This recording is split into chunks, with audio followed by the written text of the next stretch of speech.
Hello বন্ধুরা, তোমরা কেমন আছো? আশা করি সবাই ভালো আছো। তো আজকে আমি শেয়ার করবো আমার দিদির ছোটবেলার একটা ছোট্ট স্টোরি। তো সে যখন ছোট ছিল তখন সে খুব রান্না করতে চাইতো। একদিন সে মায়ের সাথে রান্নাঘরে গিয়ে বললো, মা মা আমি রান্না করবো। মা বললো, ঠিক আছে, তুই কি রান্না করবি? দিদি বললো, মা আমি চা বানাবো। মা বললো, বাহ, তুই চাও বানাতে পারিস? দিদি বললো, হ্যাঁ মা পারি। মা বললো, ঠিক আছে, তাহলে চা বানিয়ে আন।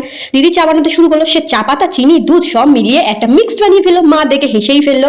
মা বললো, তুই কি করলি? দিদি বললো, মা চা বানিয়েছি। মা বললো, বাহ, তাহলে তো খেতেই হবে। মা চা খেয়ে বললো, তোর চা তো খুব খারাপ হয়েছে রে। দিদি বললো, মা কেন? মা বললো, তুই সব মিলিয়ে ফেলেছিস। দিদি বললো, মা আমি আবার বানাবো। মা বললো, ঠিক আছে, তুই আবার বানিয়ে আন। দিদি আবার চা বানালো। এবার একটু ভালো হলো। মা বললো, বাহ, এবার তো চাটা ভালো হয়েছে। দিদি বললো, মা এবার আমি কেক বানাবো। মা বললো, বাহ, তুই কেক বানাতেও পারবি? দিদি বললো, হ্যাঁ মা পারবো। মা বললো, ঠিক আছে, তাহলে কেক বানিয়েই আন। দিদি কেক বানাতে শুরু করলো। সে ময়দা, চিনি, ডিম সব মিলিয়ে একটা মিক্সড বানিয়ে ফেললো।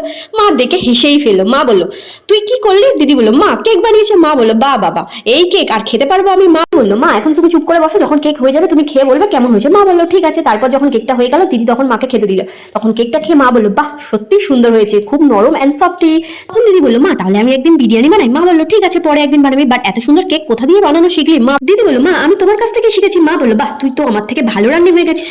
তো বন্ধুরা, তোমরা যদি আমার ছোটবেলার এমন মজার মজার গল্প শুনতে চাও তাহলে আমার চ্যানেলটাকে সাবস্ক্রাইব করো। আর হ্যাঁ, তোমাদের যদি ছোটবেলার এমন গল্প থাকে তাহলে আমাকে কমেন্ট করে অবশ্যই জানাও। আর গল্পটা কেমন লাগলো আমাকে অবশ্যই জানাবে। টাটা।